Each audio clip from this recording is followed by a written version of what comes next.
మిత్రులందరికీ నమస్కారం అండి. Welcome to our channel AP Telugu media.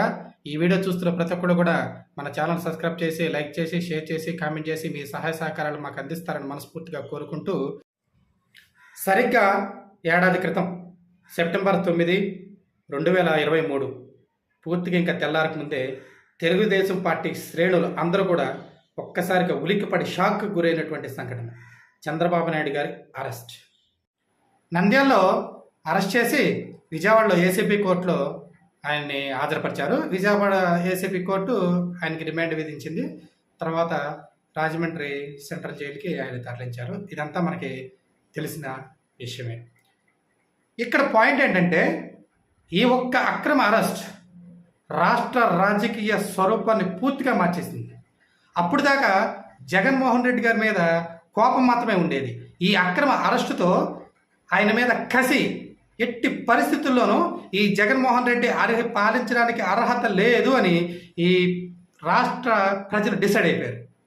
తటస్థులు, not only Telugu Desam party శ్రేణుల్లో కాదు, తటస్థులు ఉంటారు, యూత్ ఉంటారు, ఉద్యోగస్తులు ఉంటారు, నిరుద్యోగస్తులు, చంద్రబాబు నాయుడు గారి సానుభూతి పరులు కాకుండా వీళ్ళందరూ కూడా ఈ అక్రమ అరెస్టుకి తమ సంఘీభావాన్ని ప్రకటించారు. ఏపీలో ఒక్కటే కాదు, తెలంగాణలో, బెంగళూరులో, చెన్నైలో, మన భారతదేశంలో కాకుండా దాదాపు 70 దేశాల్లో చంద్రబాబు నాయుడు గారి సానుభూతి పరులు నిరసనలో హోరెత్తించారు. ఈ అక్రమ అరెస్టు మీద నిరసన గళమిప్పారు. అలాగే పవన్ కళ్యాణ్ గారు చంద్రబాబు నాయుడు గారిని జైల్లో పరామర్శించడానికి వస్తే ఆయన్ని హైవే మీద ఆపేశారు.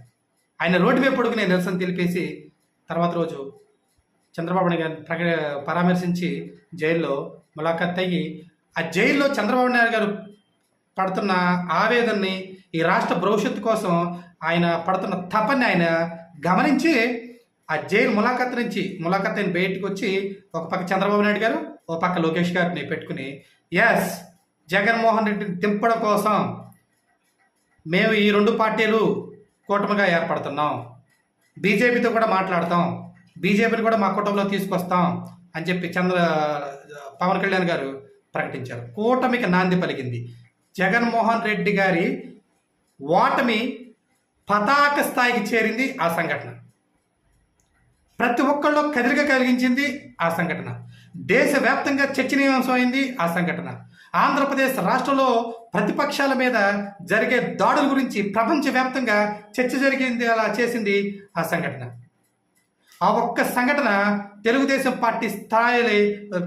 పార్టీ శ్రేణుల్లో నిస్తేజంగా పడున్న ఆ చలనాన్ని కూడగట్టుకుని పోరాడితే పోయేదేం లేదు, సావో రేవో తేల్చుకుందాం, ఏ చంద్రబాబు నాయుడు గారికి అలా జరిగిందంటే ఇక మనం ఎంత అని చెప్పేసి యుద్ధ కథన రంగంలో సింహాల్లా ముందుకు దూకి తెలుగుదేశం పార్టీ కాదు, రాష్ట్ర ఆవిర్భావం తర్వాత ఏ పార్టీ సాధించినటువంటి ఘన విజయం సాధించడానికి దోహదపడింది ఆ అక్రమ అరెస్ట్. ఎటువంటి సందేహం లేదు. ప్రపంచంలో ఎక్కడెక్కడ ఉన్న ఎన్ఆర్ఐలందరిలో కదిలించింది. ప్రతి ఒక్కళ్ళు కూడా మన స్వదేశానికి ఓటి చంద్రబాబు నాయుడు గారిని అక్రమ అరెస్ట్ చేశారు, మన రాష్ట్రం అధోగతి పాలవుతుంది, అభివృద్ధి లేకపోగా చంద్రబాబు నాయుడు గారిని అరెస్ట్ చేశారు, ఇక మన రాష్ట్రం ఎంత వీళ్ళ చేతిలో అని చెప్పేసి ప్రతి ఒక్కళ్ళు ఏ మూలన్న, ప్రపంచంలో ఏ మూలన్న ఎన్ఆర్ఐస్ అంతా వచ్చి వాళ్ళు ప్రచారం చేసుకుని వాళ్ళ సొంత డబ్బులు ఖర్చు పెట్టుకుని ప్రతి ఒక్కళ్ళు ఓటేసి చంద్రబాబు నాయుడు గారిని గెలిపించి జగన్మోహన్ రెడ్డి ఇంటికి పంపించేదాకా కూడా వాళ్ళు ఎవరో కూడా విశ్రమించలేదు. ఈ ఘన విజయానికి మూలాధారం చంద్రబాబు నాయుడు గారి అక్రమ అరెస్ట్. ఎటువంటి ఆధారాలు లేకుండా అరెస్ట్ చేసినప్పుడు 300 కోట్లు అన్నారు, తర్వాత కోర్టు అడిగినప్పుడు 200 కోట్లు అన్నారు, ఆ కోర్టు సుప్రీంకోర్టులోకి వెళ్ళినప్పుడు 27 కోట్లు అన్నారు. ఈవెన్ 1 కోటి రూపాయలకు కూడా ఆధారాలు చూపించలేదు. అలాగే ఆయన జైల్లో ఉన్నప్పుడు అక్కడ బాగా దోమలు ఎక్కువ ఉన్నాయి, వయసు రీత్యా ఆయన కొంచెం సౌకర్యాలు కల్పించండి అని ఏసీబీ కోర్టుకి చంద్రబాబు నాయుడు గారి తరపున లాయర్లు ఒక పిటిషన్ని దాఖలు చేస్తే వైఎస్ఆర్పీ కార్యకర్తలు దాని మీద కూడా జైల్లో దోమలు ఉండకుండా రంభా ఊరవస్తులు ఉంటారా అని చెప్పేసి ఎద్దేవా చేశారు. ఆయన వయసుకు కూడా గౌరవం ఇవ్వకుండా చాలా గర్హనీయంగా, చాలా హీనంగా ఆ సంఘటన డీల్ చేశారనమాట. జగన్మోహన్ రెడ్డి గారు నేను ఎప్పుడో లండన్లో ఉన్నప్పుడు చంద్రబాబు నాయుడు ఎత్తారు. కనీసం ఆయన తండ్రి వయసు ఉన్నటువంటి చంద్రబాబు నాయుడు గారికి ఎటువంటి గౌరవం కూడా ఇవ్వకుండా చాలా అవమానకర స్థితుల్లో ఆయన డీల్ చేశారు జైల్లో కూడా. ఈ సంఘటన రాష్ట్ర ప్రజలందరిలో కూడా ఒక చలనాన్ని కలిగించింది, ఒక కదిలి తీసుకొచ్చింది. మన రాష్ట్రంలోనే కాదు, తెలంగాణలో కూడా ఈ అరెస్టు ప్రభావం ఎక్కువ చూపించింది. అక్కడ బీఆర్ఎస్ పార్టీ చంద్రబాబు నాయుడు గారికి కేటీఆర్ గారు అక్కడ ఐటీ వింగ్ మొత్తం ధర్నాలు చేస్తుంటే, చంద్రబాబు నాయుడు గారి అక్రమ అరెస్టుకి మొత్తం ధర్నాలు చేస్తుంటే గచ్చిబౌలిలో చంద్రబాబు నాయుడు గారిని అరెస్ట్ చేస్తే, అమరావతిలో అరెస్ట్ చేస్తే మీరు ఇక్కడ ధర్నాలు చేస్తారేంటి, ఇక్కడ ఆవిడకేం సంబంధం అని చెప్పేసి కొద్దిగా చాలా వెటకారంగా ఆయన స్టేట్మెంట్ ఇచ్చారు. మీరు వెళ్ళి అక్కడే ధర్నాలు చేసుకోండి. దాంతో ఒకసారిగా తెలంగాణలో ఉన్న చంద్రబాబు నాయుడు గారి అభిమానులు మొత్తం కూడా బీఆర్ఎస్ వ్యతిరేకంగా పనిచేసి కాంగ్రెస్కి ఓటేపించారు. తెలంగాణలో కూడా ఈ ప్రభావం తెలంగాణ రాష్ట్ర ఎన్నికల్లో కూడా బాగా ప్రభావం చూపించింది. ఆ రోజు మొత్తం ఇదంతా కూడా మనం ఫాలో అవుతూనే వచ్చాం. ప్రపంచ స్థాయిలో, ప్రపంచ దేశాల్లో ఐటీ వింగ్ మొత్తం చర్చను వేసింది. ఏంటి చంద్రబాబు నాయుడు గారి సత్తా ఏంటి, ఆయనకింత చంద్రబాబు నాయుడు గారి గురించి తెలియని వాళ్ళు, ఆయనకింత సానుభూతి పరులు ఇంత రంగంగా చేస్తున్నారు, ఆయనకింత అభిమానులు ఉన్నారు ఏంటి అని చెప్పేసి చంద్రబాబు నాయుడు గారి గురించి తెలియని వాళ్ళు, ఇతర దేశస్తులు కూడా తెలుసుకుని చాలా ఇటువంటి గొప్ప నాయకుడికి ఇటువంటి ట్రీట్మెంట్ ఉండకూడదని చెప్పేసి చాలా బాధపడిన సంఘటన కోకొల్లు అనేకం కూడా మన గతంలో చూసాం. ఆ ఒక్క సంఘటన చంద్రబాబు నాయుడు గారిని మళ్ళీ రాష్ట్ర ముఖ్యమంత్రిగా నిలబడటానికి ప్రధాన కారణం.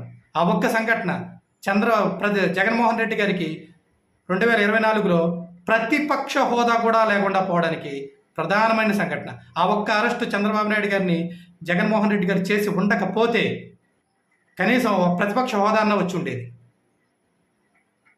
ఆ ప్రతిపక్ష హోదా కూడా ఉండకపోవడానికి కారణం ఏంటంటే చంద్రబాబు నాయుడు గారి అక్రమ అరెస్ట్. ఈ ఒక్క అక్రమ అరెస్టే కాదు, అంతకుముందు ఆయన చేసిన పనులు, తెలుగుదేశం పార్టీ ఆఫీస్ మీద దాడి కానీ, ఆ ప్రజలలో ఉన్నటువంటి ఆ వ్యతిరేకత ఆ కోపం అంతా కసిగా మారిందనమాట. ఈ అక్రమ అరెస్ట్ పీక్ వెళ్ళిపోయింది.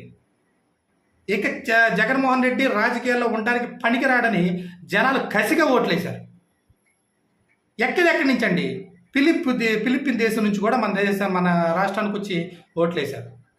ఓట్లు వేయడమే కాదు, వాళ్ళు ఒక్క ఓట్లు వేయడమే కాదు, వాళ్ళ ఇంట్లో వైఎస్ఆర్సీపీ సానుభూతి పనులు ఎవరైనా ఉన్నా, వైఎస్ఆర్సీపీ ఓట్లు వేస్తామన్నా వాళ్ళు కూర్చోబెట్టి కన్విన్స్ చేసి వాళ్ళ ఓటుతో పాటు ఇంకో 10-15 ఓట్లు తెలుగుదేశం కూటమికి ఓట్లు వేపించి తెలుగుదేశం పార్టీని గెలిపించారనమాట.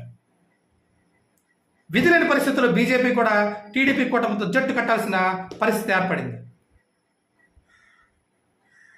తప్పని పరిస్థితిలో బీజేపీ కూడా కూటమిది, ఎందుకంటే జగన్మోహన్ రెడ్డి గారికి ఏమాత్రం సపోర్ట్ చేస్తున్నామన్నా బీజేపీ పార్టీ ఎగిరిపోతుంది.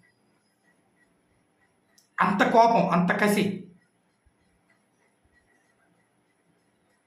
ఈ ఒక్క సంఘటన మన ఆంధ్రప్రదేశ్ రాష్ట్ర రాజకీయ స్వరూపాన్ని మార్చేసిందంటే ఎటువంటి అసోసియేటీ లేదు కదా. ఆ సంఘటన జరిగి నేటికి ఏడాది పూర్తయిన సందర్భంగా ఒకసారి ఆ విషయాలన్నీ కూడా మీతో చర్చిద్దామని చెప్పేసి వీడియో చేసాం. ఇదే అంశం పైన మీ అమూల్యమైనటువంటి కామెంట్ని ఒకసారి కామెంట్ బాక్స్లో చెప్పండి. Thank you for watching. జై హింద్.